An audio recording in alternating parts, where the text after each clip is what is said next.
Tonight, Whiskey Business goes deep into some funny business. Stay tuned for humor. Or not.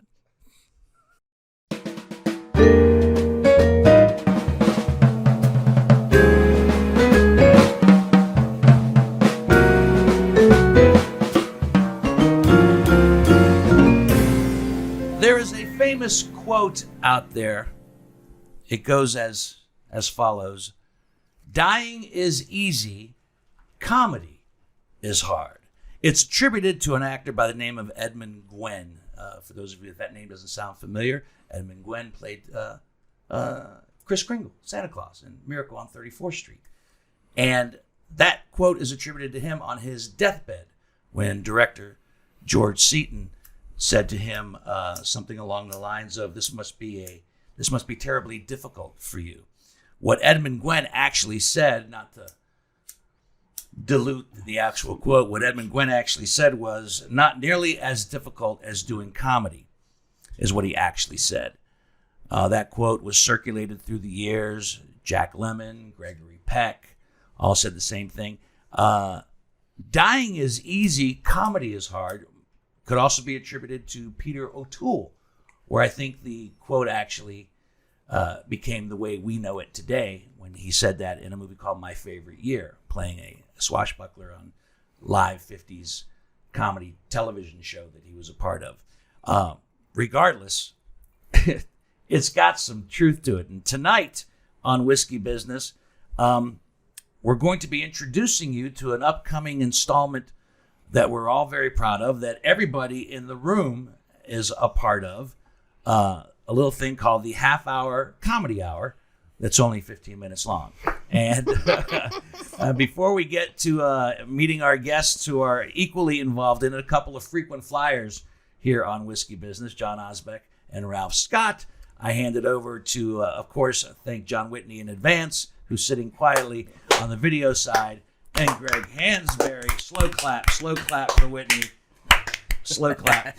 And Greg Hansberry on the audio side, who has a little bit of business to do, as I will say this part of it, as we are proud to be a part of the Evergreen Podcast Network. Proud to be part of that family. That's right, evergreenpodcasts.com. You can find a blurb about us, including our new headshots, which very nice. Taken by Osbeck's wife. Shaw. Yeah, there you go. Osbeck's wife. So check that out. There's a bunch of cool episodes on different podcasts there that for all walks of life. The children in your life, the old historian buffs in your life. Look, here we go. Thanks, John. Yeah, look how good we look there. Yeah, it's nice. Yeah. You're very handsome. Thank you. All right. Gonna put that in the spank bank for later.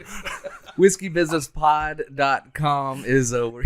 And we're off. And you already jumped 3 questions ahead. What's in your spank bank?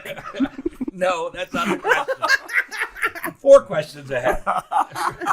Anyway, Hansberry, thank you for subscribing to us on your favorite podcasting app.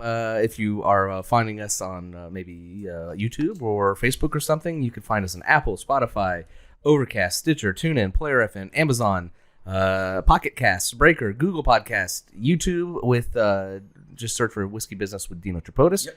John does a great job editing this, and it's the raw, unedited footage. So, like, every once in a while, I'll clean up some of the riffraff, but the whole uncut, raw, is on video, which is sometimes fun. The naked one. Yeah. The naked one is on YouTube. Then we're on Instagram. We're on Facebook, Twitter.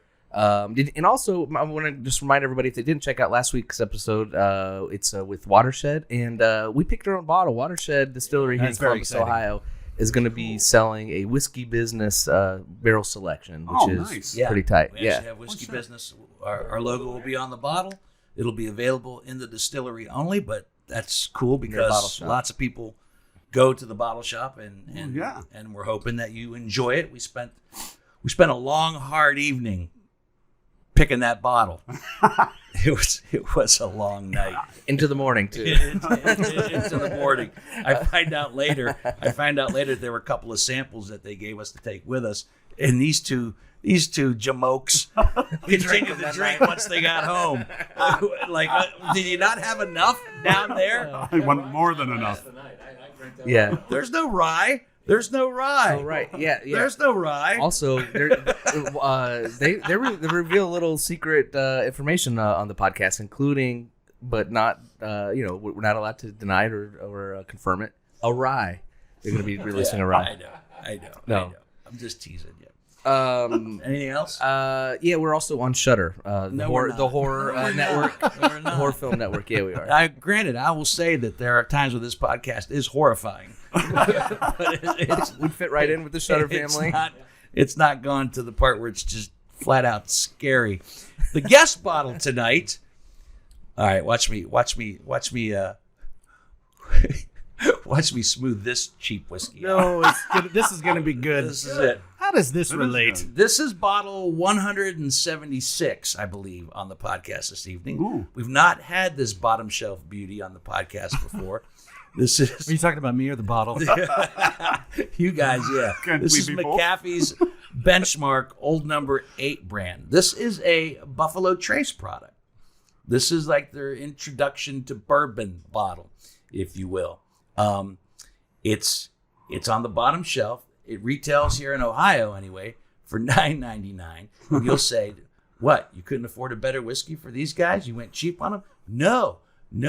You see, tonight when we tell you all about the half-hour comedy hour, it is a benchmark of sorts. So smooth, just like Benchmark. Just like Old Number 8. Old Number 8. Mcafee's Benchmark Old Number 8. Oh, Mcafee's. Yeah. This used to be, this product was called Benchmark Bourbon when it was owned by Seagram's back in 1992. And then Seagram's sold it to Kirin, who is the big brand that owns a lot of things. And this is Mcafee's. The Mcafee brothers were actually surveyors. And back in 17, what was my date on that one? 17 something in the 1700s. Oh, A minute ago. I need a specific They date. were actually Where's our fact checker? They were actually, in the 1700s, the late 1700s, they were actually surveying the land north of Frankfurt, where a lot of these distilleries exist today. So the Mcafee brothers, a little bit of information there. And honestly, it's a very drinkable whiskey. It is. For $9.99. It's quite delicious. It doesn't have a whole lot going on. And why buy one when you can have two? Well, I bought two, and there's a reason I bought two. There's a reason I bought two. There's a reason. One, they did have a big liter bottle, Right. but it's in plastic. Oh, no. Okay, and Whitney doesn't like his whiskey in plastic. Ah. See, these are the little things that I still think about as I try to appease my guys Your that I crew, can't yes. do the podcast without. It's the seepage. He thinks there's seepage. He thinks Yeah, there's what are those? seepage. So I What's that term, bought that word? 2/5 of the Benchmark in glass bottles. That's one reason. Second reason I bought two. Ralph Scott has a very heavy pour. He's already established that Yeah, I very do. well. Yeah. Ralphie pours. He's how tall are you? 6'4". He's 6'4", and he pours every bit of 6'4". Well, we're only like not even 10 minutes in, and Yeah, we're and that's low, where less than we're at half the already. bottle. So Yeah. that's why there's two bottles and glass bottles to appease Whitney and also to accommodate Ralphie Much appreciated. before Much it's appreciated. all said and done. So you'll pick up. Honestly, you will pick up some tasting notes. Hansberry, you being crazy about Halloween. You should pick up some caramel and candy corn in this. Yeah. It doesn't have a very long finish, but as far as the nose and the palate, I think you'll pick up a little bit of candy corn and caramel and vanilla. I'll be the judge of that. in this before it's all said and done. It's a very drinkable whiskey. It's a great mixer whiskey. If you're the person who likes to throw in some 7-Up or some Yep, Coke, that's what I this had would be the before. one. This would be the one to do it with, or you can drink it like we are on the rocks right now and enjoy it as well. So, thank you, Buffalo Trace, for having a inexpensive, easy to drink. Yeah. It's the I don't care. It's whiskey. Yeah. Yeah, you know Yeah. what? If you just I need some whiskey and you don't want to be, ugh, this is good. This is good. That's a good trunk bottle if Yeah. you don't want to put too much into your trunk bottle. In your trunk bottle, right. there you go. Right. The trunk bottle, the in case of emergency break glass That's bottle. right. Right? Yeah, there's a lot of them. Don't have to spend a fortune to have some decent whiskey, people. All right, so we got that. our 176th bottle. Wow. Fast approaching 180 on the podcast. We'll see. I gave Watershed credit for 4 of them because we tried 4 different Watershed fair bottles. So. Oh, so you got 4 of them in one night with Watershed. Yeah. Well, actually, we got more like 6 or 7, but from the actual barrel selection, it was 4. My guests, I'll say it again, are frequent flyers on the podcast. They've been on the podcast together. They've been on the podcast separately. Jon Osbeck and Ralph Scott are back with us again for a very good reason. Though I will tell you right now, gentlemen. Oh, you want the slow clap? I was doing it for Ralph. A slow clap for Ralph Scott. Yeah. The reason, one of the main reasons is we have something very exciting that we're going to be debuting here on Whiskey Business, and then it will eventually live on its own. But we will have it on Whiskey Business to start. Whiskey Business presents the half-hour comedy hour. This is an idea that Jon Osbeck has always wanted to do. A fan of radio comedy, and actually a kind of a throwback for those of you who are of an older generation. You might remember National Lampoon and what they would do on the radio. And Osbeck said, I want to do the half-hour comedy hour. That full title is actually the half-hour comedy hour, which is only 15 minutes. That's the actual title, and it's actually what we've done. So, boys, thank you for being here tonight to talk about this. We will talk about this, but then we're also going to talk about comedy in general. A whole lot of things that I want to pick your brains about. But for starters, let's talk about the half-hour comedy hour, which is only 15 minutes long. Johnny, you want to start? Well, yeah. I mean, like you said, for the longest time. Yeah. Moving on. Engaging. So, Ralph, if you give anyone in this room 3 seconds of dead air time, they're going to fill it. So I guess I'm going to have to just keep on talking right through while I'm thinking in my brain about what to say, which is that when Did you not prepare? Well, when I was a kid, we would travel. My mom would take us on trips. She always had far back. Yeah, we are. Oh, Christ. My brother was the one who always had the better stereo, the better turntable, and he had all of these incredible comedy albums: George Carlin, Richard Pryor, Cheech and Chong, National Lampoon.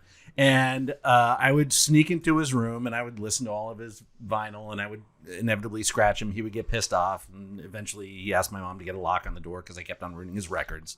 But when we would go on these trips, wow, yeah, what would you do? How did you ruin his records? I'd scratch him. You know, I wasn't careful with it. I was like, I want to hear the track in the middle, and boom, I just drop it down. Played frisbee with it. So when we would go on these trips, my mom would have us make these mixtapes of comedy that we would want to listen to, and then she would also throw in Clean. For the car. No. I will say, you've not met his mom, have you? she's a card man. She's a character. All right, she's a ball of fire. That like one, that already. And she just appreciates humor, whatever it is, and so she would have us make these mixtapes of Carlin and Pryor and all these, and then she would bring in some of the old radio shows that were being at the time put out on cassette. You know, they'd have like the 1940s radio hour, and it'd sometimes be dramas and mysteries, sometimes comedy hours, suspense. And so those are the things that my brother and I grew up listening to on the road, and that's always been in my head. So when we started talking about this, I mean, it's been a couple of years since I first, I think, brought up the idea. It was maybe right before the pandemic. Yeah.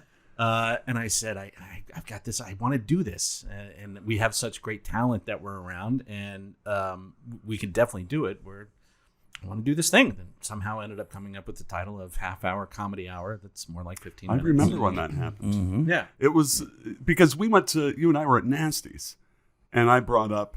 I want to do. It's a bar. Wait, what's Nasty's? It's a bar. It's a bar. It's not a. You need to be a little more Yeah, specific. okay. It's not a strip club. Have a lot of or it's not the secret name of my spank bank. Nasty's. Okay, that That's is not it. 1, 2 spank banks. That's no, question that's 5. 3 spank banks. Oh, sweet. Yeah, Yeah. we'll get to more. And I said we were at Nasty's, and I said, "What about when did I beat off? What?" Oh my God. No, what did you? My what did mother you say when listens you to brought it this. up? Oh, I said, "Hey man, I want to do a Seriously, comedy." he says brought it up, and you heard beat. Well, I thought we were still on the spank bank thing.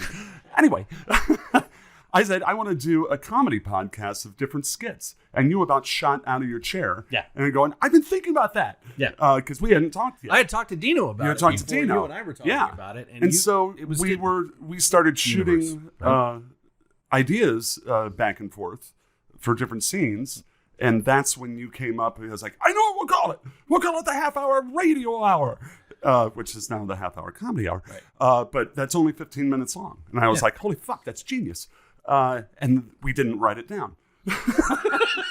And then when we came over and got with Dino. Creative circle. Yes. We come up with genius ideas, never write them down. But then the first time the three of us met, Johnny, who is our...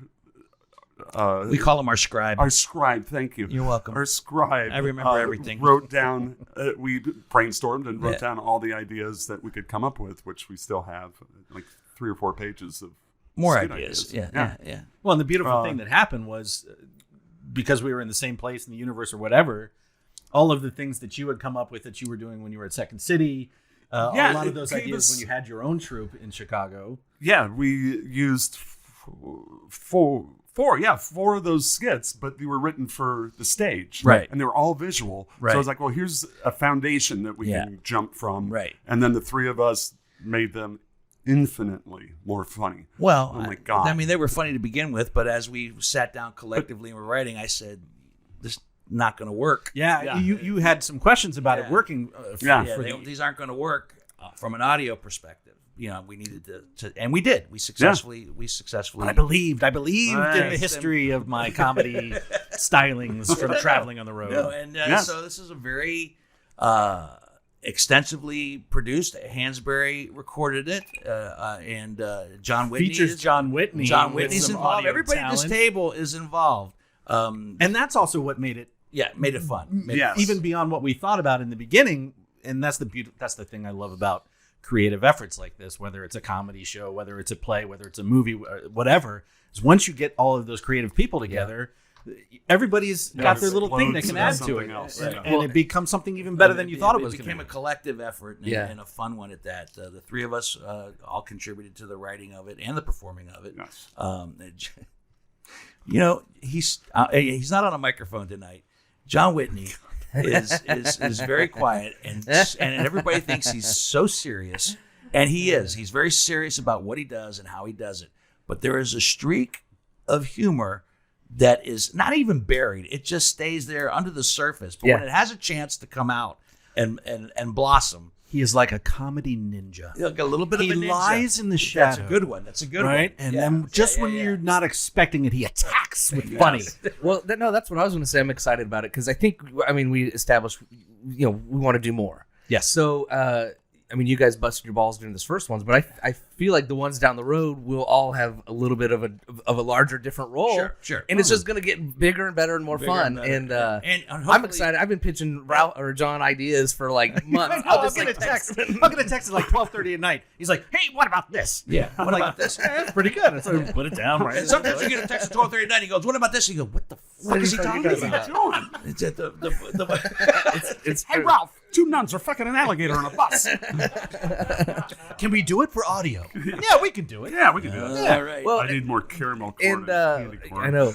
But you talk about comedy records. One of growing up, I got into music through Adam Sandler. I know we've talked about Adam Sandler in the past, but like I was into SNL and watching those. I was more of a comedy dude. Then I saw Adam Sandler doing the goofy songs. So the first songs I ever wrote were comedy songs, and I would listen to his really vulgar records. And my mom would. I had a CD player in the shower, so I'd always like played while I was in the shower and like had it really, really loud. And my mom was like, "Turn it down!" I mean, every other word was "fuck" on these records. Anyway, long story short, thank you, Adam Sandler. But and then I kind of it's like turned into more of a musician, but it's taking me back to my early comedy roots. Right. I'm really excited about being a part of it with you guys. I can't wait for it to be out there. Like I said, it has become something that's so when much this better. podcast drops, the half-hour comedy hour that's only 15 minutes will drop shortly thereafter, maybe even the next day. I mean, so if you're listening to this podcast when it finally drops, start looking for the half-hour comedy hour to be on its heels real quick, and we're very excited about it. So, and like I said, we've got our central cast, which would be the people in this room, but we also have some great guest performers on it as well. we do. Todd Covert's on this one. And, John Sue Whitney Wismar. is John one of the Whitney guests, is and Susan Wismar. Susan Wismar is great on this one. Yes. Well, you are part of the troupe. Yeah, And that's like what you'll goes be back back. to what you were saying, Greg, which is like we were kind of assembling this ensemble of comedy Do me a genius. favor.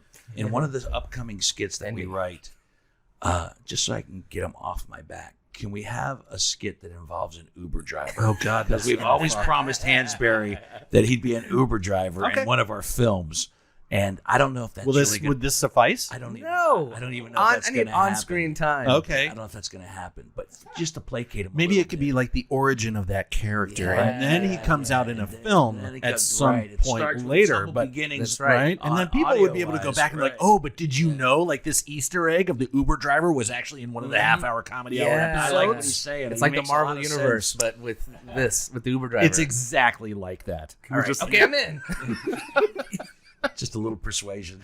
Okay. can we name it Puber? And he's going to the spank bank. All right, That's 5. That's five spank. You get in and be like, are you Greg? Yeah. Are you Ralph? Yeah. You going to the spank bank? You Yeah. Okay. Are you my puber? Now we will talk a little bit more about the half hour. It's already been right the itself. The main reason I wanted all that up front is to let you people know exactly that something very fun and funny is coming your way. But the rest of this conversation this evening, while it stems from the half hour comedy hour, is my question to everybody in the room is kind of a broad question, but what is funny to you? I mean, you ask somebody you say what's funny. Everybody's got a different sense of humor, Yeah. a different taste for humor. What some people find hysterically funny, other people may find offensive, or no, that's not what I like. Some people like really smart, intelligent comedy. Some people like slapstick.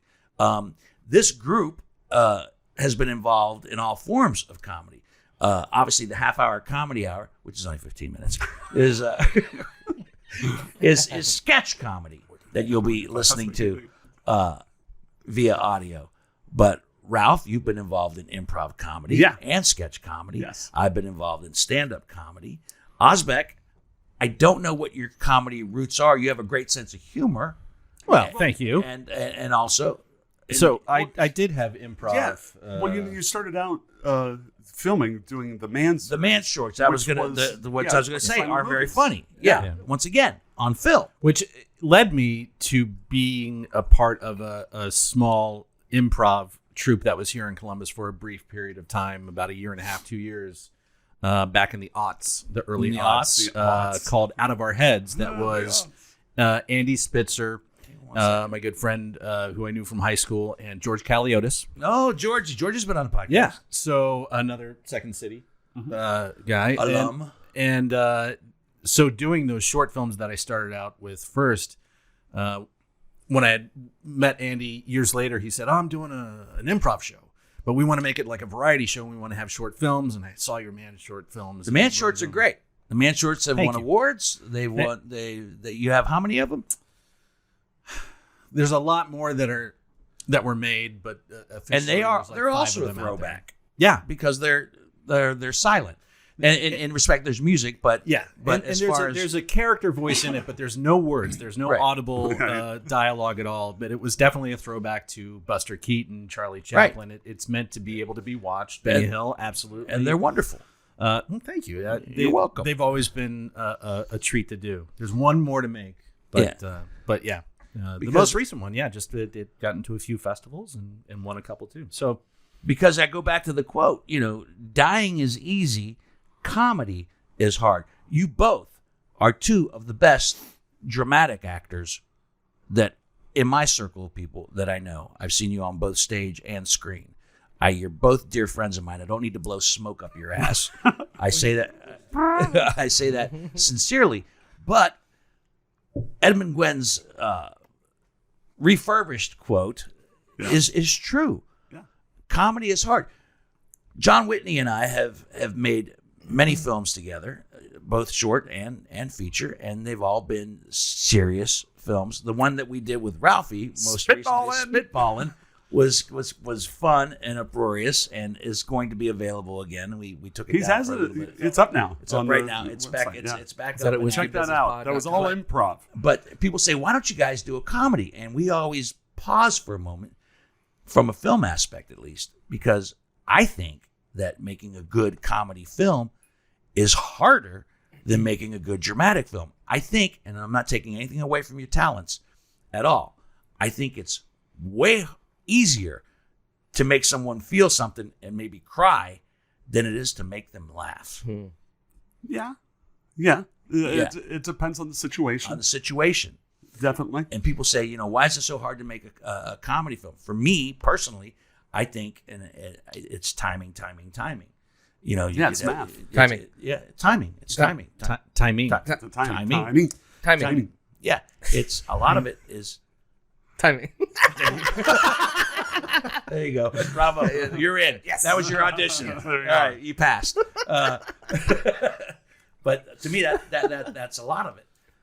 And well, not just, you've told me in the past, even just editing. Like you guys could, perform the scene perfectly, but then you relegate this footage over to an editor or producer or director, and Which they can make it better or fuck it for up. Whitney, for Spitballing, he had almost 3 hours of footage, which cut down. I mean, we must have done the scene 20, 25 times at least. Right. And each time it was different.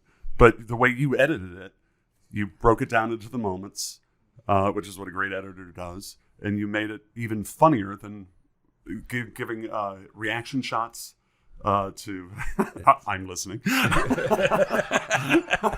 But yeah, if that wasn't there, it wouldn't have come out as great as what it did. Right. That's definitely a huge part of it as far as the film part of it goes. But when you're in the moment of, say, stand-up or sketch comedy on stage or improv, which is, so truly in the moment. Yeah. I mean, do you think you could ever do stand-up? Remember I did stand up. No, I don't. You were. I started out. Dino and I first met on a movie. It was the first movie I ever did. It's the first movie I ever did. And if that movie ever gets released, it should be the last movie we ever did. He was on Blood Church. Yeah. Oh yeah, he was on Blood Church. No shit. He was one of the crew guys. Blood Church. Church. I've heard of the other ones, but Heartland of Darkness. never heard of Let's not Blood talk Church. about that anymore. I don't want people to not find I don't want people to start searching for I'm something looking that for it doesn't right now. exist. Yeah. Don't look for it. So It's it's actually after. listed on IMDb, IMDb, yeah, but it's not out. It's not out. Thank God. Greg, you'll have the links up later. Yeah, you mean this? In the time. It's a horror film, but it's so unintentionally funny. Yeah. Anytime you have a naked chick talking with a priest in a graveyard. Again, I mean, Comedy's going to It writes itself. It writes Yeah, that itself. writes every itself. movie on Shudder. Well, and it's kind of off topic, but Is it really? Well, Probably not. Yeah, no. But aren't I feel like again, and I don't make movies, so this is really dumb of me to even say, but like, aren't horror movies easy to make? I mean, compared to, I just see like you see more of like people. I think Whitney could probably speak to this as well. Horror because, movies are easy to make. Good horror movies? It's an Yes, entry level. and that's what I was going to say. The market for horror movies is huge, Right.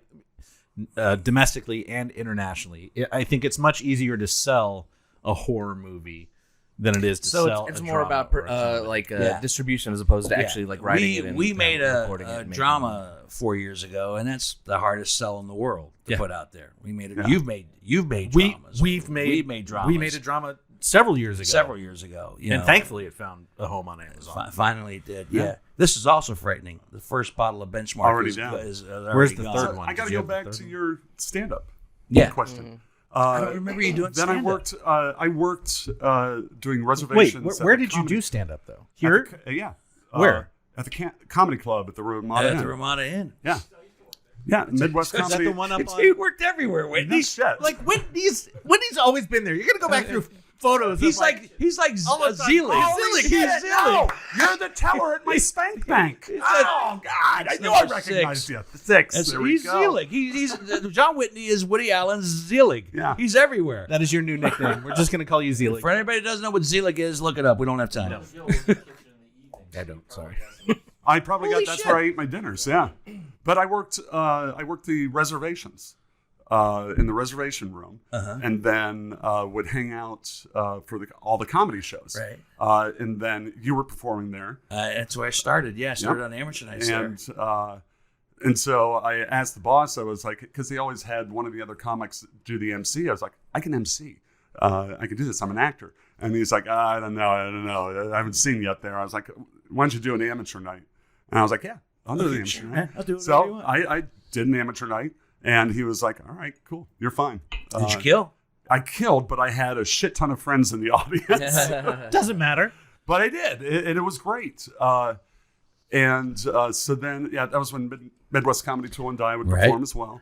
So I met Jeff Gage and all those guys, and Michael Loftus. Brilliant. Yeah. Still today, brilliant comedy Yeah. minds. Michael Loftus doing very well for himself. And Yeah. Jeff Gage, we've had on the podcast as well. Jeff is magnificent. He's one of my favorite people in the world. Yes. So He is. then, did you end up doing your own I did my bits own of- material for the as the MC, or were you ever like, I don't know what the terms are, feature or a, no. You never got into the grind. No, because I didn't. I wanted to go to Chicago and do Second City. Whole different animal. Which is a whole different animal. And I didn't want to do, because I talked to all the comics every night after and hung out and drank with them. But I didn't want to do the grind, which was going and leaving my family. I hadn't gotten married yet, but I wanted to get married. And I didn't want to be away from my family all the time. Yeah. So I was like, no, comedy dude. back then, especially when comedy was experiencing some sort of a renaissance. Oh, yeah. And Everybody had a comedy club. Everyone did, Holiday Inns were turning their lounges into comedy clubs on Friday and Saturday Yep. nights, which is why a young stand-up who was looking for work could work in Whitesburg, Kentucky on a Friday and Saturday. I have a feeling Then you've been Patty there. and I I would was come there. That's and pretty see you at the Funny Bone. Funny Bone at the Continent. Yeah, until Continent. we then moved to Chicago. So did you see him do stand up first, or were I you saw on the the- film together first? We did the film first, and then I started working at the comedy club, Okay. and that's when I started seeing Right. Dino again. And we'd shoot the shit and drink. And then I was like, oh yeah, I'll come see you at the Funny Bone, and would regularly, whenever Dino was there, Patty and I would go and see Dino at the Funny Bone. Yeah, and I've And said we this would before. smoke outside. Smoke outside. And then yeah. how many years later? Almost 13 years later? More than that? I mean, that was 88, 89? I something like that? started open micing, I think, in '88. Yeah. And I think I got my first paid gig in February of '89. I remember it very well because I opened. This is when I was getting paid at the Funny Bone. And Drew Carey was the middle. He was the feature act. Holy shit. Oh, that's right. Drew Carey and the guy Not named, the headliner. The headliner was a guy named Dak Rako. Actually, his name he went by Kodak, but he had to drop Kodak because Kodak actually sued him for using their name. So he had to go to Dak Rako instead of Kodak. Where's Kodak now? And I have no idea, but Dak was very funny. I meant Kodak the But- company. Well, both of them. We don't know where they are. Yeah. When And, film went under, so did Kodak. and I remember Drew Carey just, killed him, but I was so excited to now I'm getting paid to do this. Yeah. I made a whopping $300. That's So- good for back then. Jesus. $300 back in the Yeah. For the whole week. Never mind. For the whole sorry. week. Yeah, that's it. All right, bad. so then kind of pushing the conversation along, as you guys are doing these early seedlings of stand-up, that like what part of you will go like, I got to make a movie. I got to get this on fucking tape. I got to be a movie star. Or does that never cross your mind and you just want to be paid for being funny, whether it's on stage or on film or on paper or whatever it is? I've said this before. For me, stand-up, much like radio, was a happy accident. Right. I used to go to comedy clubs just to relax and have fun. Yeah. And because I was doing investigative work at the time, and it was very, very stressful for me. So comedy was a release. And as I sat there, like a lot of people do, as they sit up there and watch it, I could do that. I could do I that. get that. But like I'm funny at work. I make people laugh Yeah, at work. yeah, I yeah. grew up there. And I remember Yeah, my first time at the Comedy Club at the Ramada. I wrote what I thought was 10 minutes of material, and I got through it in 4. I got 6 more minutes. son of a bitch. I got through it in 4 minutes, and but call it a blessing or a curse, whatever you want to. I was sucking that first night. And then I got one big laugh. That's all it takes. And I heard that, and that was just like, comedy heroin for the first time. Like, Yeah. oh, so that's what it's like. And then I listened, and I didn't win that night, and I went back 2 weeks later, fixed my mistakes, what I thought were my mistakes, and I won and the comedy competition that night. And Right. that started the whole thing rolling. Then I was hooked. I think maybe to go back to your question a little bit, Greg, is like, what was that thing that made you go into film from comedy or doing that? For me, when I was first getting started in things, was like this whole group of people that were in this weird creative collective in Columbus at the time. We were all doing kind of different things. There were Right. some stand-up guys, there were some improv guys, there were some actors, and there were some guys who, like Miguel, who was a camera guy, right? And so when all of those people were together in a group, we were like, well, then let's make a movie. So we're all going to make a movie. We We're should gonna do a make comedy movie, podcast. Put our friends in it. Yeah. Right. Goodnight Cleveland, Go. Let's try to forget about Goodnight right? Cleveland. So Goodnight Cleveland probably made kind of Goodnight happened that Cleveland. same way. Yeah, I made Goodnight Cleveland, and actually, it's and George Kaliotis, who was a big part of that. Yes. Will tell you it's not a good movie, but because it was about an improv troupe Right. that gets involved in selling drugs, and I think that's what the plot line was. I don't know, but I played some badass. I didn't play a comic. I played some badass club owner. Didn't you guys show this to me one night? Yeah, I think we watched. I think parts of it. Yeah, we watched parts of it when the good parts. We watched yeah, the good yeah, we went when we were all. It's not a terrible idea. Did you say it's been made though since or no? No, that movie was made and put out somewhere. I mean, No, but I mean like in Hollywood. Oh, Like, I have hasn't no that plot idea. been? that story has Yeah, that story been done? because I think Don't know. it's time Don't for know. a resurgence. and Everything it was goes shot. And it was shot on film. Yes, Back then, back then we were shooting on film. We didn't have the luxury Oh of my God. of video. So Close the gate. precious precious takes, man. It's the 3 takes, we're out. Yeah, right. But I wasn't thinking about film at that I wasn't either. particular time.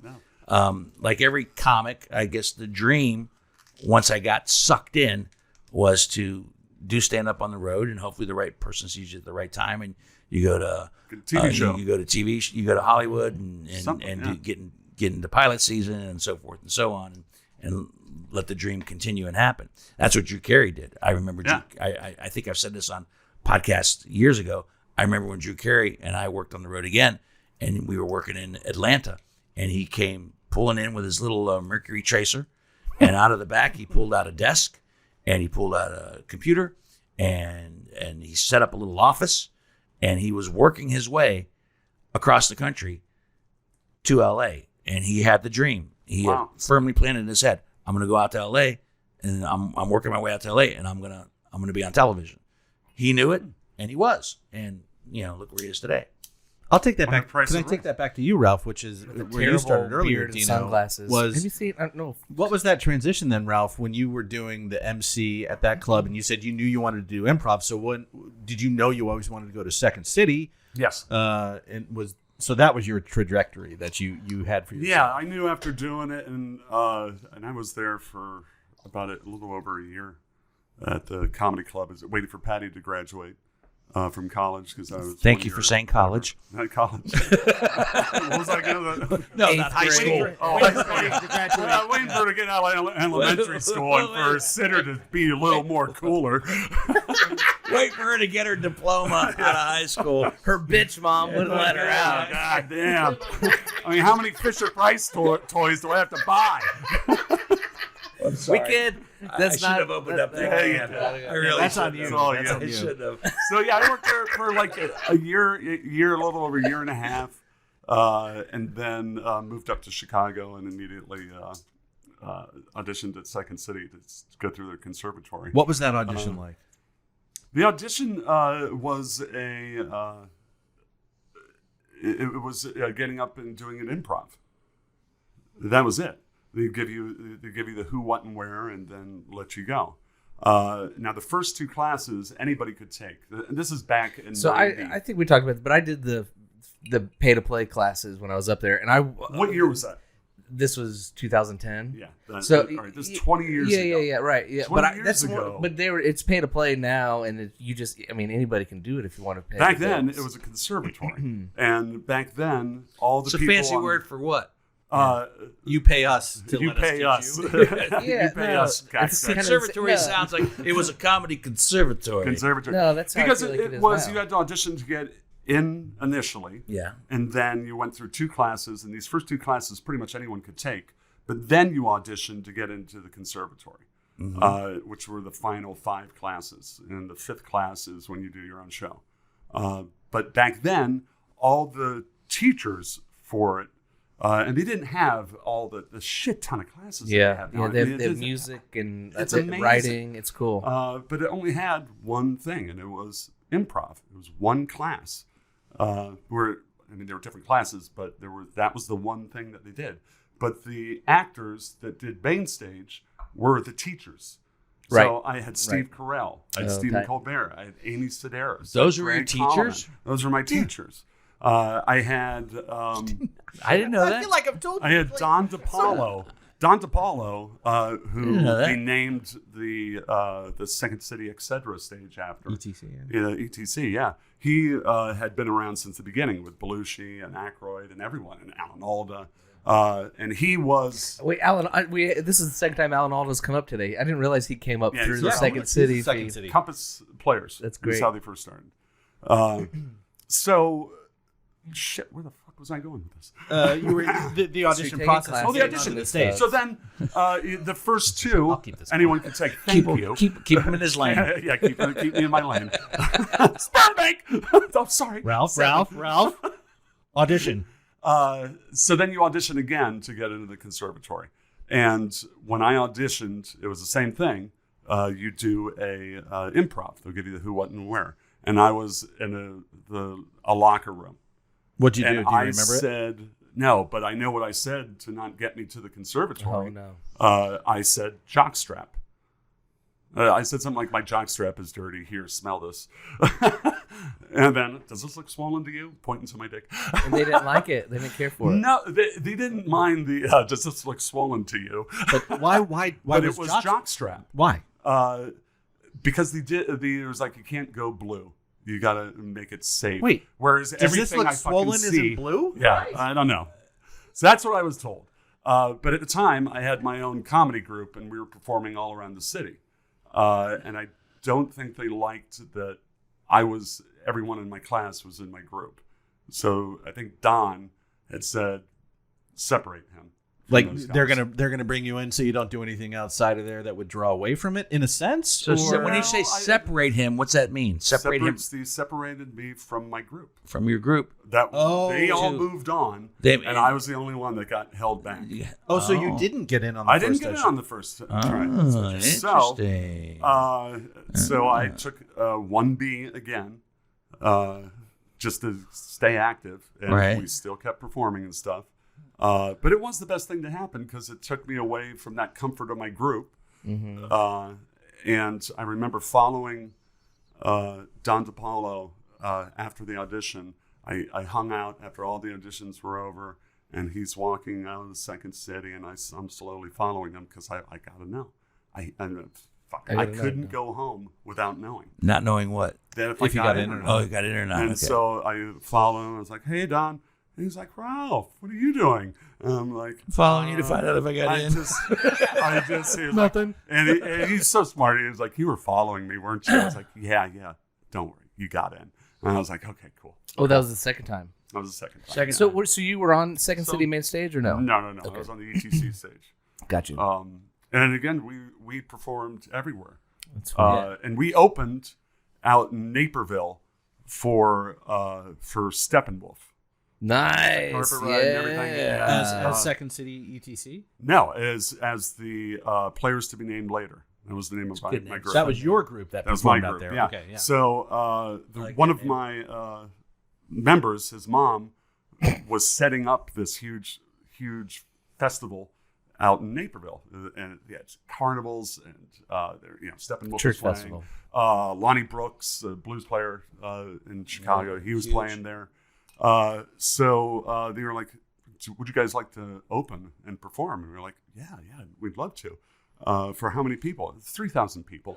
Good Lord! Holy shit! Improv in front of 3,000 people? Yeah. What do we They're get? waiting to see Steppenwolf. Yeah. What do we get paid? And they were like, nothing. But you get to hang out in the VIP tent all day and drink as much beer and alcohol as you want. Oh well, no, that's pay. That is pay. Yeah. That is pay.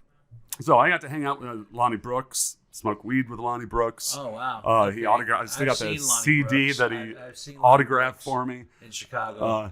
So that was. So a treat. we performed, and it went very well. And the last scene, our closer, was the stand-up Krauts. Fucking circle. Which we rewrote and is in the half-hour comedy hour, which is only 15 minutes. Yes, so we Available rewrote soon that. on Whiskey But Business Presents. that absolutely killed. And remember coming off, and the Steppenwolf guys were all like, "Yeah, all right. Hitler, stand up. Yeah, Hitler, stand up." Giving us high fives when we left. Then we got completely hammered. And I have no idea how I got home. Yeah, I will add to that to bring back the half-hour comedy hour. The stand-up Krauts is one of the sketches in the half-hour comedy hour, and it envisions if Adolf Hitler did stand up, how would that go? Let the comedy ensue. Which, no, I tell you, it's funny and fun, interesting. I apologize. What is that? For not remembering your early stand-up roots. But which brings me back to the original question. What is funny? That we didn't answer. that nobody answered, but I'm going to come back to it anyway. I mean, what is funny? It's interesting what your core gravitates to, Ralph. And I'm not saying this disparagingly. No, I'm saying this honestly. Your humor, tends to go a little blue. Yeah, a little blue. Yeah, it tends to go. You love the dick. And when I say you love the dick, you love the dick joke. You love things that are associated with sex. You mentioned Spank Bank a total of 7 times thus far. we're not even done yet. Seven times. But I also know you as a very super intelligent. Yeah. I just read your play that's another topic for another time and maybe even another podcast down the line, which is brilliant and has got some great moments in it. So when you think about dick jokes and sex jokes and whatnot, some would say that's the less than sophisticated comedy. Sure. So what is funny to you? Everything. I think comedy is definitely linked to tragedy. I think comedy is. I love contrast. Contrast is the basis. I was going to say contradiction because that you say he's a smart, sweet fella, and then he's sitting here talking about sperm banks. He's talking about sperm banks and swollen balls. Yeah, like so. I mean, swollen balls almost cost him his career in second city. No, I mean it's swollen balls would have gotten him. Swollen balls would have gotten you in. I'm sorry, blue balls, whatever the game. I mean, it's almost you don't expect the juvenile humor out of you, but it's fucking funny. Funny is funny. It's and is it one of the whatever anyone thinks is fucking funny. Now, when I see, my wife is completely opposite. If I see someone walking towards a sliding glass door and it's not opened and they think it's opened, I got to look at my wife and say, "Don't you say a fucking word." Right. I got to see this. She's going to cue me. She's going to say, no. There's a door there. No, I want to sit and I want to watch it. We don't want to laugh, but when we see somebody slip and fall, we laugh. Slapstick is funny. Slapstick is funny. Surprise is funny. But contrast, I think, is the key to it all. Yep. You've got, Will Ferrell is brilliant at playing these completely overly confident characters that are absolute idiots. Right. That contrast fucking works for him. Do you think that your humor over the course of time and years changes. And I'll give you an example, Yes. and I'll make a film example. When I first saw Dumb and Dumber, I thought, wow, that's the perfect title for this film because it's awful. I hated it. Wait. Dumb and Dumber, when I first saw it, I was like, is Right. no. Flash ahead 10 years later, I watched Dumb and Dumber, and I have a completely different appreciation for it. I do. And now I watch Dumb and Dumber, and I laugh. I love it for what it is. But when I first saw it, I'm like, this is horrible. What were you expecting when you went in? I don't know what I was. Okay. With a title called Dumb and Dumber, Yeah. I don't know what I was expecting. But it's interesting that wherever my head was, comedically speaking, maybe it was loftier, higher, or whatever the case might be. Maybe, and yeah. this was maybe I was not conditioned for what I was going to see. But now I watch it and I appreciate the fucking genius that is Yeah. involved in those. Jim Carrey, who's not only a great comedic actor but a great dramatic actor, and Same with Jeff Daniels. Jeff Daniels. Daniels, please, who's Who on would've Broadway thought? again, coming back to Is he Atticus? Is playing Yeah. Atticus and To Kill a Mockingbird again. I mean, okay, But you look at Jeff Daniels, and there's somebody who, and I don't know his exact beginnings in theater, but he was a theater guy first, Yeah. right? And so What is that, the Purple Rose of you Cairo talk about theater? that contrast, and I think there's something that's linked in that contrast, which is truth, and that's why Yeah. I think there's a lot of times where we see these comedic actors who do these dramatic roles. And I will take one of my favorite ones is Robin Williams in gonna say Good Will Robin Hunting. Williams. Goodwill, yeah, wins an Oscar for it. And there's I think there's something to a comedic actor who knows about truth that relates to both the drama and the Well, and funny. it's what you were saying. It's easier to go from drama, or no, it's easier for comedy to dramedy. Yes. because you think of all the serious actors that go to comedy who just fucking suck at it. I like John Hamm a lot because he made his mark as In Mad Men. in Mad Men, Dapper Dan or whatever his name was. But But then he totally flipped the script and was on 30 Rock and He's got a good sense of humor. yeah. but you're right. Robin Williams, because Will Ferrell did it, Jim Carrey did it, Adam Sandler has tried to do it. I think Adam Sandler has done it well. Yeah. Like So- Punch, so- is it Punch Drunk Love? Punch Drunk Love, Punch and Drunk then Love, the Uncut Gems. Uncut Gem. I mean, Yeah. he's Adam Sandler's got it. Yeah, it's So- it is. And I'll tell you why it's easier, and I don't know if that's the right word. Why it's easier for comedic guys to go to drama is because comedians have embedded sense of drama. Well, it and- goes and back like to what you said. John's There's a lot saying, of tragedy it's I was true. involved That's- with, yes, with, yeah. with the comedy. Yes, So that's truth. something that they What- can pull up. What you two have put yourselves through in choosing to take that road of stand up, of choosing to take that road of improv. There is immense amounts of tragedy and heartache and rejection that you go through until you find that place where you hit your stride with comedy. And you figure out a way to use that in a truthful way that then becomes funny. And I think what ends up relating to everybody about comedy is when it's based in some kind of truth. The hardest times That's- I've laughed is at funerals. Thank you. A lot of times. My grandmother's funeral, my brother and I. And Hilarious. because we were so sad. We roasted her. And the Your grandmother's funeral was a laugh fest. the priest says we anoint her head, and I looked at my sister and went 1990. From I think it's Man with Two Brains. Yeah. I anoint your head 1990, and the pointy head of the bird, pointy. So funny. So I just looked at my sister, pointy, and we just could not stop laughing because laughter is that release. Laughter is healing.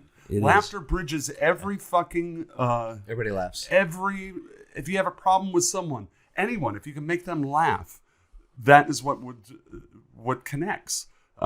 So I mean, growing up, I was a frightened, scared child a lot of the times. Why? Parents getting divorced. My brother was my older brother, who's now doing brilliantly and is amazing and is just a beautiful human being. But when he was in high school, he was a criminal. He was in jail. I remember going up to Columbus. You say it like it's a bad thing. Yeah. Christmas in jail. That's Christmas the next in of our jail. next record. Just But talking about other still, friends. we would find some way. My brothers and sister, we would find some way to have fun. And can I plug in a laugh previous about podcast? You were spooked out. Your house was Yeah, active. There's all that. We're not going to get into all that. I know, but there's a Halloween If podcast. you want to coming see up. Ralph's Empathy side. empathetic, in touch with the spiritual world side, go back to some 2 years ago, archive maybe? podcasts with just Ralph Scott. And Anyway, it's I'm sorry to I see digress. dead people. That's what it was. yeah, Ralph I'm sorry to Ralph digress, Scott but I sees wanted dead to people. hit that. Okay. Yeah. So go ahead, keep going. What was I talking Yeah, I about? don't know. John. Put him back on his lane, Johnny. John, where's my lane? We were talking about truth. We were talking about how We were talking about your brother who was a criminal and was in Who's a jail. criminal? But yeah, we always a found release. ways. It's a way to It's relate. a release. But that's how I connected and got friends early on, was making people laugh. And you said something before about that comedy hit of heroin, and that's exactly what it fucking is. It's the same thing with improv. Once you connect an improv and you do a scene and you get off stage, it's like, what the hell did I just do? I can't even remember. Everybody likes you. Everybody wants to be your buddy. Everybody. Same thing with like rock and roll. You know, Yeah. everybody. Dude. He could play Freebird. But I'll be his buddy. when I was in 5th grade, we did it was a bicentennial show, and I played Abraham Lincoln. I had one line Because you were tall? because I was tall. He had a beard. But he had a weird beard. we had a notice I'm using the correct term, mentally challenged guy, John Edwards, in our class, and he was he the skied over me. He politician? was John Whitney height in 5th grade, and he played the cherry tree, and so he's turned. Yeah, The cherry tree have lines? no. No, of course not. So He was a great tree. Though. they're singing. The chorus is singing in the background. Cherry tree, chop, chop, chop. Cherry tree, chop, chop, chop. And I'm chopping down the cherry tree. And when at the end of the song, I go up and I say to the audience, "It was I cannot tell a lie." Well, that's George cherry Washington. tree, chop, chop, chop. Yeah, I'm George Washington. I thought you said Abraham Abraham Lincoln. Lincoln. Did I? Yes. You did. Oh shit! No, George Washington. I'm so Did sorry. Abraham Lincoln cut down a cherry tree? No, but he did die in the theater, Wow. much like me. Much like So all I did anyway, before. I'm doing the cherry tree chop thing. Yes. Well, I really didn't think we would get a assassinating Lincoln joke in tonight. Yeah, but we got it. But we got it. It was right after he check went. that one off. Yeah, it was right after he I went to don't the think we're gonna spank get more than. bank. I don't think we're gonna get more than one of those. Bingo! It I've was got at Ralph the Scott spank bingo. bank, and then he went to the theater, and that was his whole undoing. Anyway, so I'm Nazi. chopping down the cherry tree, which is John Humorous grandma Edwards, funeral. and the axe head, which is just cardboard, flies off the axe, and it hits John Edwards in the back. The cherry And- tree? Yeah, the cherry tree. And John Edwards goes, "Ah!" and So ran the cherry off. tree had lines. Well, yeah, He improvised. He screamed because he was scared and ran off stage. Oh man. And I turned around and looked at the audience and said, "It was I cannot tell a lie." Audience uproared with laughter. I was like, "This is where I This gotta is where I fucking need be. to be. This The is fifth it." grade. You knew. I knew. I'm home. I knew. This is where it is. Yeah. No, I was that I was laughter. Will Parker in Oklahoma in high school, and I had the same Really? thing. Yeah, You hit a mentally challenged guy with the head of an axe. I know it wasn't even scripted, but I did it. No, I was Will Parker, and you go. The first song I think was Kansas City. You got to Kansas City on a hard day. And same thing. is that how you Yeah, did yeah. it? I forget the Is fucking that how you words. did it? Yeah, it was a That hit. explains a lot. Yeah, but you're right. You get the then they go, what the fuck? Hansberry can do that song. Hansberry can what? What did they say? Finish that sentence. Hansberry could halfway do that. But I got But it. he called it with his hands on his head. But you're right. Like I got an uproarious applause. At least to me, it probably was like my mom and sisters. Doesn't matter. But Doesn't you're right. matter, you was- got it. Afterwards, I was like, "Fuck yes!" And I This got is the me, rush. this is I who got I the am. rush. I think that's a I'm Will tie. Parker. Is that his name? Will Parker? Will. Oh, I don't Sure, know. it is now. Until somebody Will, checks is us it? and sends a It's Will. comment. Yeah. It's Will, like the young knucklehead. But I think there's another tie between improv, stand-up, and theater, which is that direct response that Yes. you have. Oh, So yeah. whether it's doing improv or whether it's doing some kind Whether it's a of laugh, a stage gas, play that's a or- drama, you are getting that immediate Which feedback, makes and that was comedy Yeah. films me. even Well, harder. That's where I started, which was in dramatic theater, and when you would get that reaction, whether it was a little laugh or you get the audience to cry, and when you affect an audience in when that you way, Well, It's- you know as well, when the audience is with you, you feel it. Oh, You know God. it. Yeah. Yeah. I mean, and that's a feeling that unlike anything There's else. just like it's like when you suck, when you're bombing Yeah. on stage, you can't wait to get off. When you're killing it, you want to stay on nowhere forever. else you Yeah. can be. You don't, Yeah. you almost like you look at your watch and you're like, oh man, I'm supposed to do 45 tonight, and I want to do an Well, hour. you even say sometimes you get podcast high, and I know I do. I always get after we have podcast high. we have a good show, we have some drinks in us. I will tell you right now, today was a shit day. Yeah. From the minute I woke up this morning until we started the podcast tonight, it was a shit day. Everything I did today was struggle. Right now, all of it gone. Yep. All of it gone. You know, for the you're not a shit show. There you go. This is, even though I'm sitting here with friends and whatnot, the endorphins that are going through me right now, creatively, comedically, whatever the case might be, emotionally, are fantastic. So yeah, there's nothing better. Yeah. There's nothing better, but it doesn't last. It's only in the No, it doesn't moment. last But, at all. but the Doesn't other last thing that at all. happens is that when we get those things and when we're doing something creatively, whether we do that in a stage, whether we do that for a film, whether we do that for an audio show, Mm-hmm. I think that's what attracts people to humor. Is when we're doing something like that and we're all in that same creative space and we come out with something, people get a glimpse of that, even if it's on a show that's on a podcast, Right? Yeah. and that's what keeps them coming back. Is they see that there's this group of people that are having this incredible experience, It's- and they might not get that in their everyday lives, right? I mean, It's the transformation. Yeah. It's the transformation of something that you go out on stage and you think it's going to go this way. It doesn't go that way. But something through someone in the audience says, or something that shifts, or you forget something, and suddenly the joke or the scene has transformed into something that you never thought of before. But the audience is witness to that, and it's fucking magic. it's magic, and maybe that comes back to what you asked earlier, which is why is it harder maybe to do a comedy movie or a comedy It is hard podcast, to do a comedy right? movie because it isn't in the moment. Because you don't have that moment. You don't have that immediate reaction. And maybe John Whitney, being the director that you are, maybe that's a good direction moving forward. Stay in the moment, and maybe you'll get something pure, as opposed to John's great about, like, I know what's on the script, but if you feel something, go do for it. it. John's done that Magic before. is I've in seen the it. mistakes. I've Always. seen him. I've seen him do that. That's why everybody I know- loves I- bloopers, the I know blooper what the reels words and are. stuff. I know what the words are, but if you're feeling something different, let me see it. I mean, he's very generous in that respect.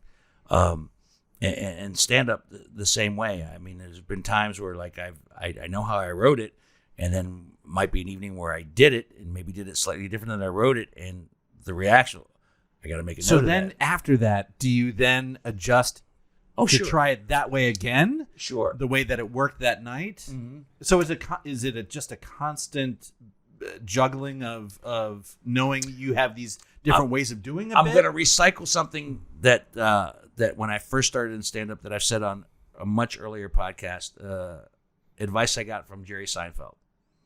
Who? Okay. All All right. right. Well, now Never heard of him. now that we're name dropping, I don't know. I don't know. Like so. Always make sure this is your before sneakers this are before white. before he had the show. He Right. was just touring around. He was headlining at the Funny Bone, and I had the Here in Feature. in Columbus. Yeah. I was opening. I was the opening Okay. act, and I did this bit, this motorcycle bit about being divorced and having a motorcycle and wanting a motorcycle, Right.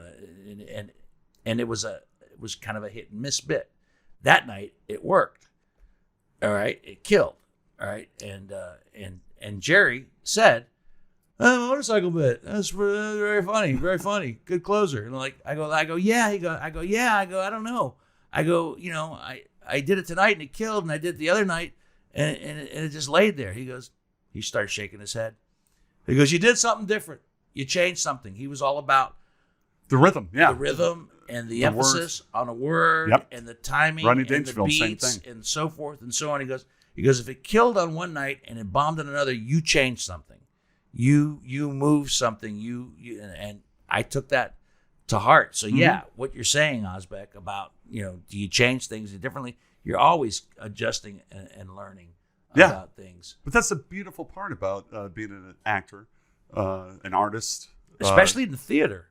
Yeah, you're constantly. It's a constant show. let So me you ask guys a aren't quick doing the same question. performance. Well, that's what I was going to ask. It's You basically do the a same week of performance. shows. It is, Well, but not. but not. Right. Yeah. So Ralph and I have been in several shows Yeah. together, and that is the beauty about doing the same show, same lines. You've rehearsed, you've gone through, you've opened the show, but you're always discovering, right? Yeah, You're always finding something that can make it better. When we were doing Bengal Tiger at the Baghdad Zoo, all my scenes were with Jon. And we were in the dressing room together, so it was great and easy to say. You guys shower all of together? Yes. We went to the spank bank together. There it is. Thank you. Jesus Christ. Thank you. That's eight. That's That's eight. nine. Nine. But yeah, we would talk about, hey, I'm going to do something different tonight. Be ready. Yeah, and you wouldn't say what it Wouldn't would tell be, him what it was. but you would say, I'm going to do something different. Be ready. And those were the beautiful moments of discovery Yeah. that we would have on And stage. did you pick up on what was different? Oh God, yeah. And Yeah. he added to it.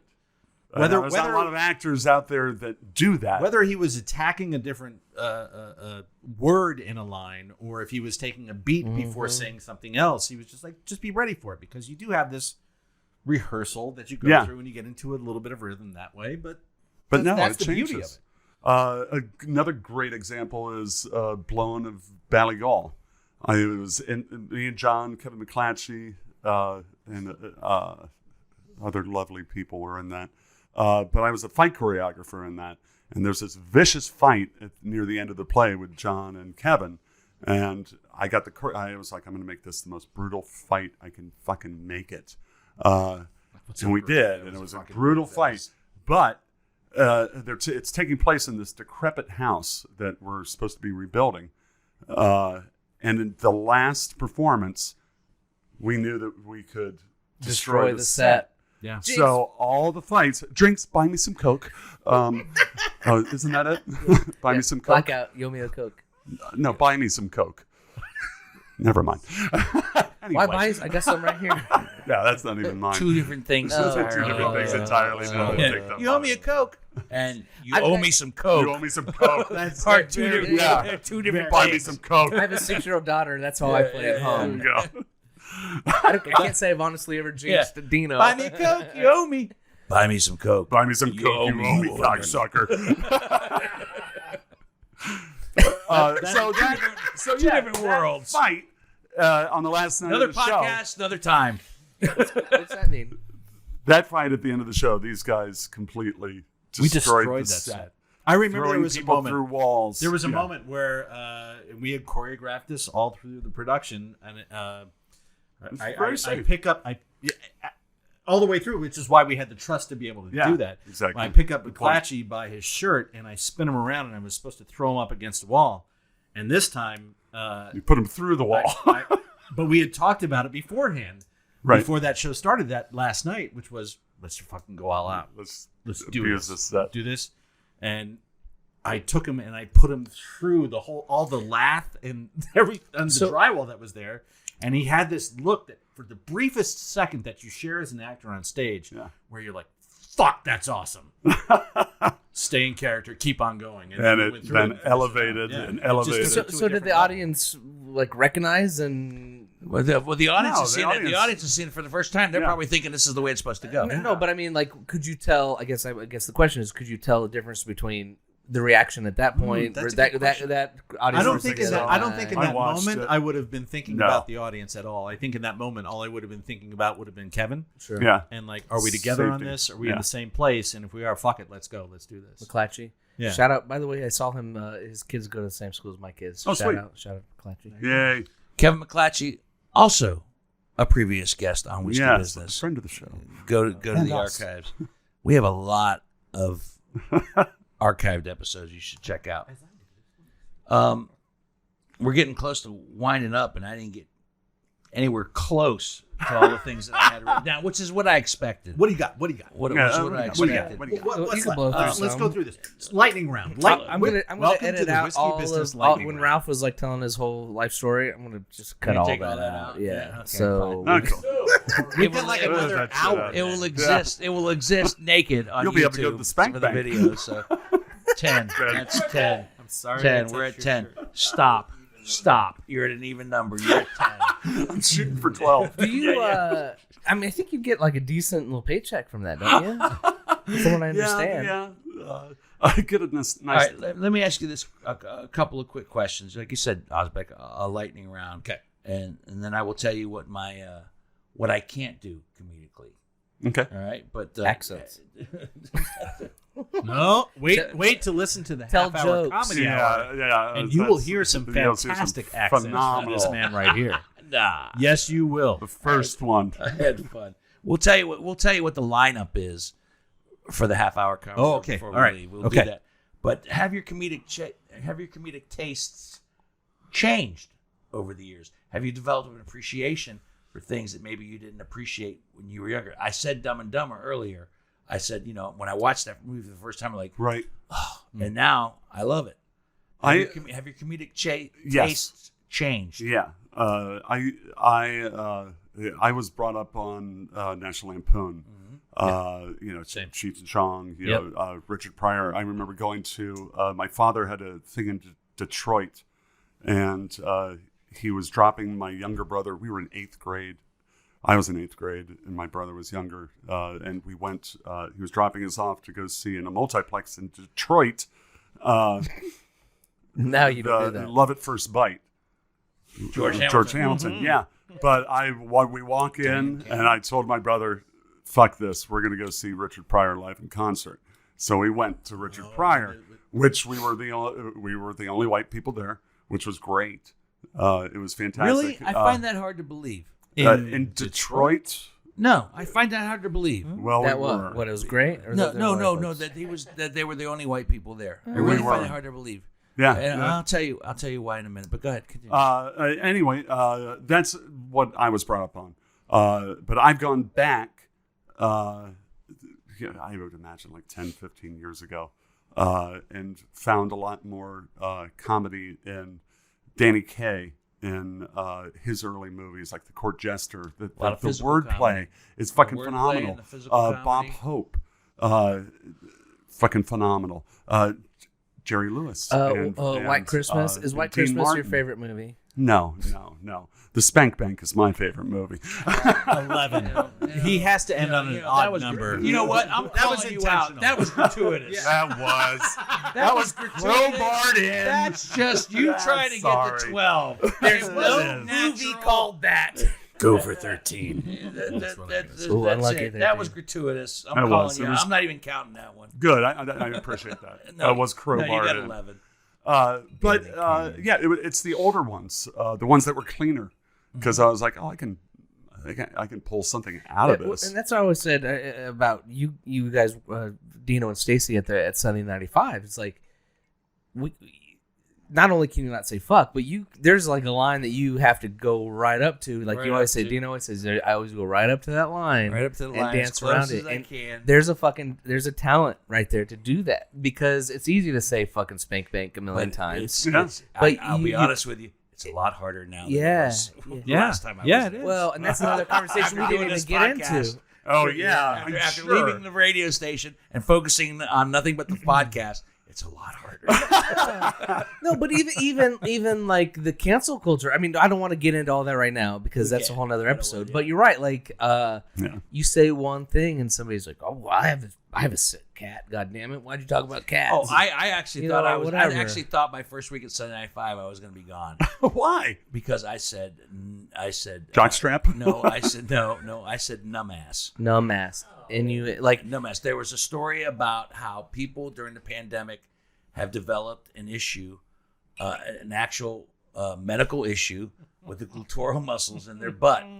And Clark Donnelly was doing the story about how the gluteal muscles have atrophied over the course of the pandemic because people have been sitting and Zooming and working Right. from home.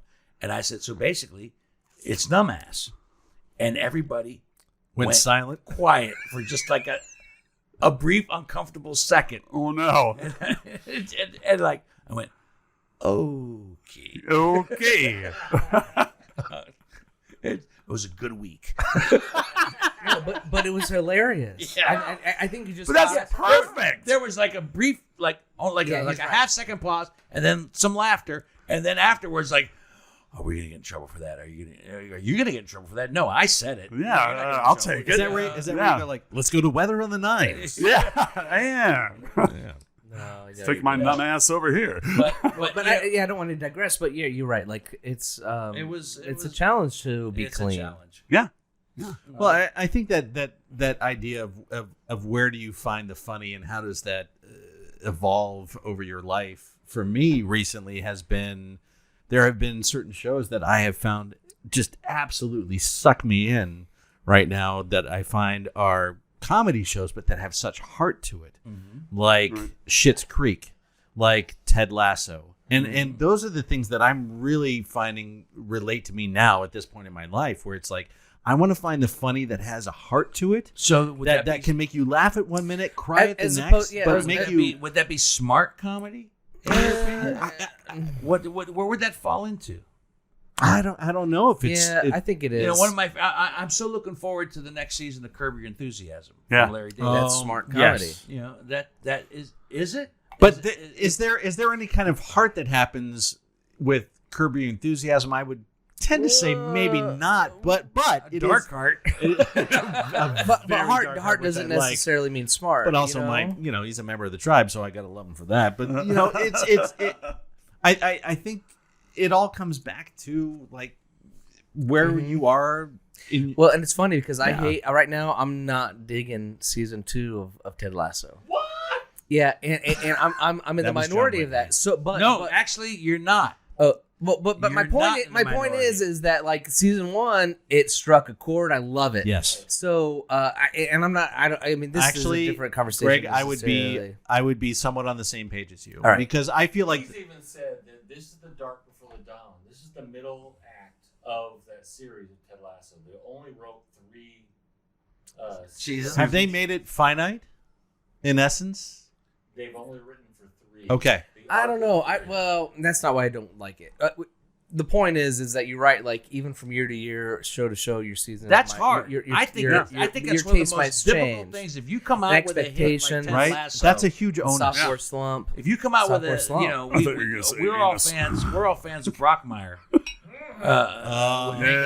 Yes. And There is heart to that. there's That's heart even to that. In, But also, the last season of Brockmire was a disappointment to me. It The was. Simpsons, Same here. there's Yes, heart. it was too dark. Yeah. Favorite TV show. And during the Also- pandemic, it hit too hard. It was just like, I don't want to see society No, falling right. apart. It's Here's the other thing about production, And though, that's is timing. when was that actually produced, and Yeah. when did they put it out? Because that's Exactly. what they had. That's Well, what it they did had. it And did then the not hit- pandemic happened, and then it's like, oh, fuck. No, but you look at your late night guys. Letterman was famous for, I mean, his 9/11 thing. But like, there's not only the raw comedy and all that stuff you're talking about, but they've always been good at connecting with the heart. They're trying to be real people too.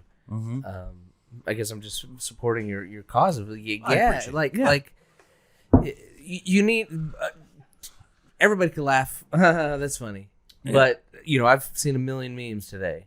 But to really strike a chord and resonate, you need to dive a little bit deeper. You need to resonate with the heart. It's also question number 2 in this lightning round, which is Far from it. far from lightning. Political correctness. Fuck that. I hate that. I know you do. I know you do. Yeah. I know you do. So I the think it's guy all who- bullshit. On a big level. Does it But- count if I say spank bank? Do we have to? No, it doesn't no. count. No, it doesn't count. count. No, it doesn't. Yeah. It's and these so Is he on camera? yeah. So There's your spank. ultra politically correct. I think there's something to being able to read the room, and whether that's reading the room of current. Okay, but there was a time where you didn't have to read the room. Yeah. Fuck Sure. that. There's a time where you Fucking didn't read read the the room. There Comedy was a time is where if If it was funny, it was funny. Yeah. And that was it. That was it. Yeah. Well, but it goes back to your tastes. Like, if everybody's got different tastes, there's a taste that want the Trump Well, yeah, you're never humor. gonna There's a fucking- taste that don't. You're never going to please everyone. And right now, No, Twitter is the fucking complaint box. I think that's true. bullshit. You're never going to please anyone. I've always believed that. You Yeah. never. Comedy is subjective. You're never Yep. going to please everybody. You know what I do on stage might not appeal. Somebody that's coming into a comedy club might want to hear 45 minutes of dick jokes. I don't have 45 minutes of dick jokes.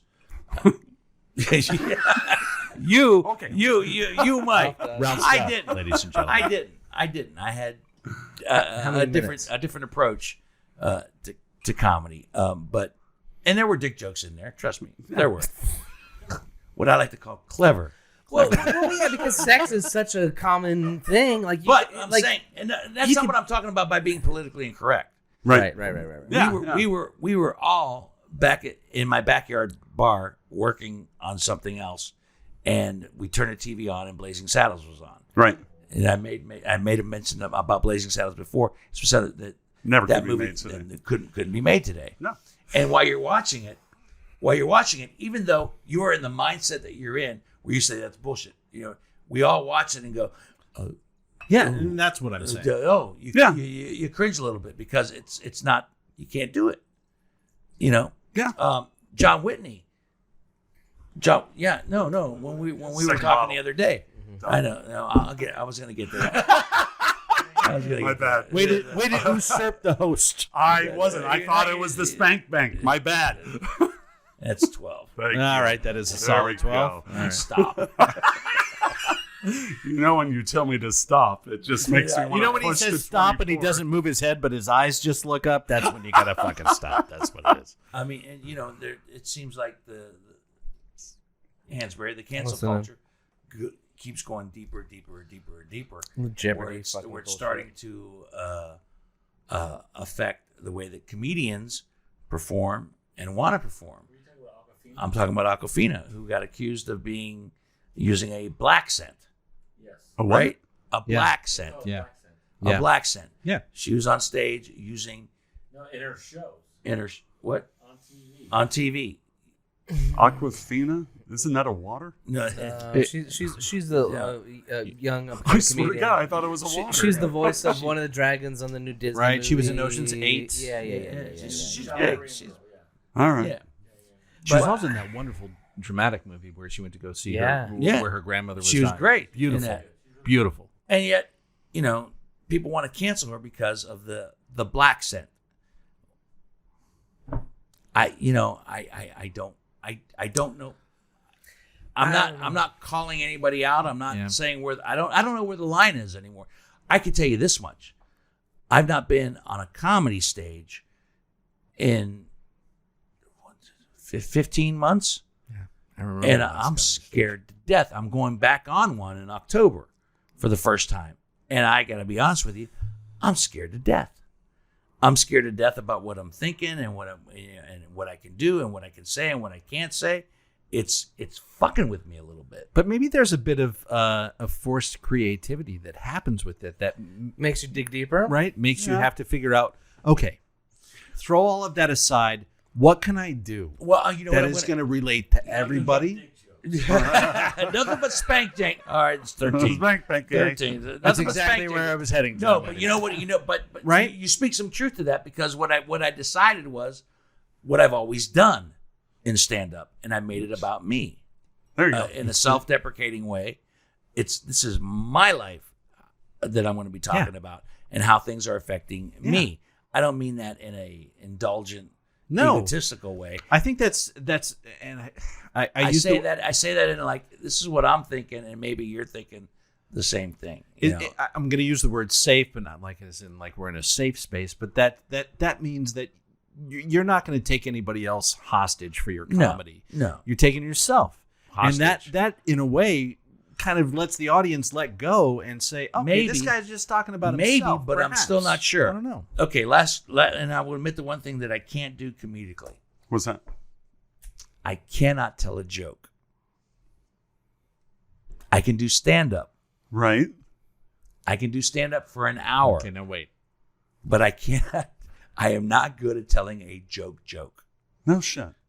You know, the classic. Still remember them or what? No. I'm not talking about my jokes. Right. Just any. You can't like. I'm you talking can't about. deliver- I'm talking about a classic. Here's a joke. Like you're just like you're sitting around and like, oh, Dino, you know a joke. You know What's a a joke. joke? You know, you're sitting around Tell me a a bar. joke. Like there's a Be guy. funny. There's a guy at Coaches that comes in on a regular basis, and every time he comes there, he tells me a joke, and it's always hysterical, and I always laugh out loud.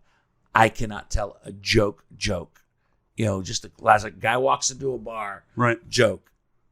I don't have it. But you know them. You just I know them, but I can't tell them. I always here's fuck 'em up. my immediate 2 cents, and you guys can weigh in on it. But like, Like, I think jokes are for people who aren't fucking. I comedians. understand that. That you know what? That is a great insight, I think. Like, what else does that guy do? He's a fucking accountant who Yeah, has maybe, nobody else to right, talk right, to, right. and he just memorized and worked out Memorized this a one great joke. I bit. can't- Boom. And there's nothing wrong with that. That's great. We He's need like that. he's like the noticed that. Costanza where I he's can't like, do a joke. that's it. I'm out. I'm out. I can do it, but every time I do want a joke, I like afterwards. I like beat myself. I'm like, nah, you didn't do that. You didn't do it properly. Yeah, you fucked that up, convict. As we close this evening, ladies and gentlemen, we'll go back to what we started with, the half-hour comedy hour. That's only 15 minutes long. We'll include the following sketches. You will hear The Godfather, the high school years. Then you will hear, I believe, the next thing is Sofa Kings. Sofa King. So, Yep, that's it. That's all. that's all. That's all. I won't say any more than that because I don't want to give it away. And then the stand-up Krauts, which had its birth back in the day, decades ago in Chicago, and was changed. And if Hitler did stand-up, what would that be like? Stand-up Krauts. Then we have the Nice Guy Foundation, a PSA. Yes. A lovely parody of the old appropriately United timed Way commercials. PSA. Yeah, an I appropriately always love timed that. day Like, and you know, age. SNL always did the commercials. It's a lot of fun. It's smart. And then we then- close with male basic training. Yeah, starring Susan Wismar. Yeah, Yeah. which is She did great. She was Oh my fun. God, she's brilliant. Whitney. Whitney shines. Whitney shines Just in wait. male basic That training. is where the man comes As to life. And also Pencil Dick. and also shines as the engineer. Yes. Yes. Yeah, in the beginning and at the end. So you as the whiskey business listeners need to try to find John Whitney in the opening and the you will out. find him. Yeah.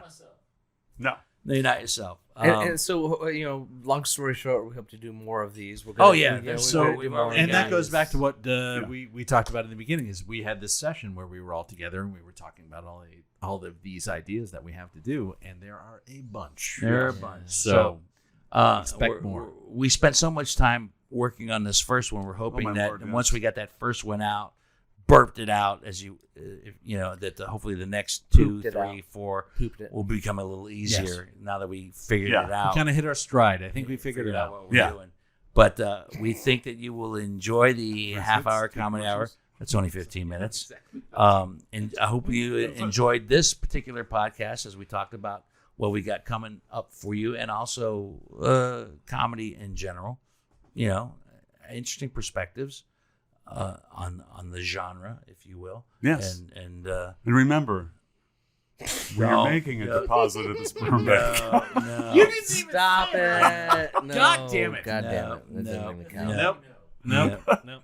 Use your mouth. All right. Let me close it up So, here. a little bit of closing All right. business from Wrap it up, Hansberry. Barry. So we've been Wrap talking up a this lot thing about with a nice comedy. little- Oh, and also Okay. Second. Oh, yeah. We finished the second 2/5 bottle. of benchmark. They're Mcafee small benchmark. bottles, only 80%. Yeah. And 2 bottles down.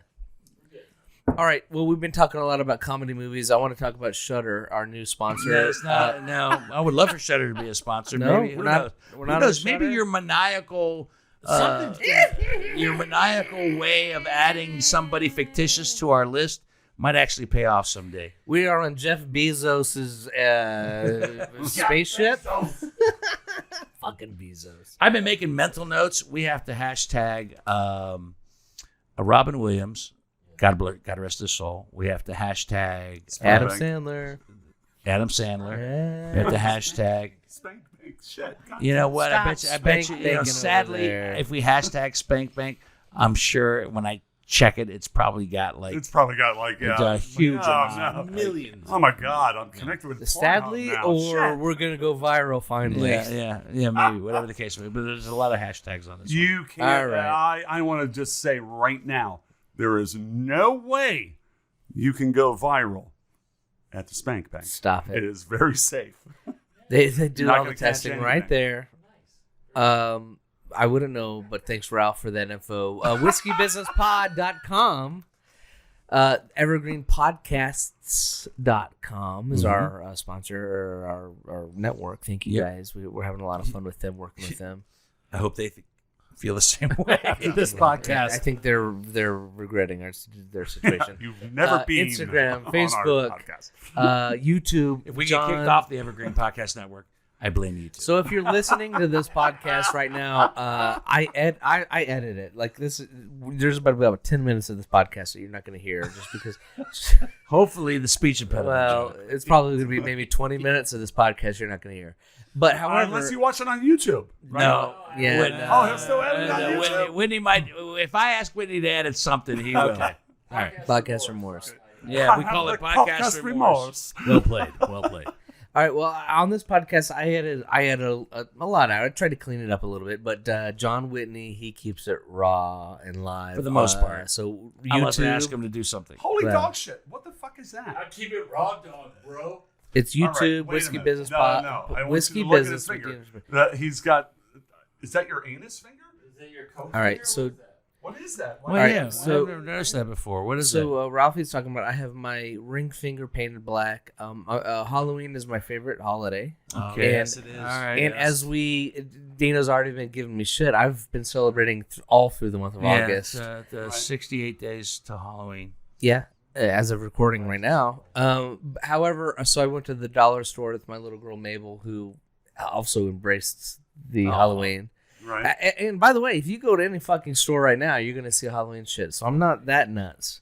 Well, we're getting closer to it. Anyway, we bought a dollar When you store. started doing it in July. We got it was a little early. we bought a dollar store bottle of black nail polish, Oh, and she did That's one. sweet. That's So very sweet. so- So, it's good. I'm gonna add I don't this- know why you put it on your wedding ring finger. That's like yeah. wedding. Yeah. Is, Yeah. Marriage is death. Marriage is death. Yeah. Marriage is black and death Marriage is and death. It's a connection to the things that you feel are important. Yeah, that's it. Anyway, it's nice. I forgot the fuck we were doing, but Yeah, listen to totally. the goddamn Just- show, spread the word, Totally and took you out of your subscribe. lane.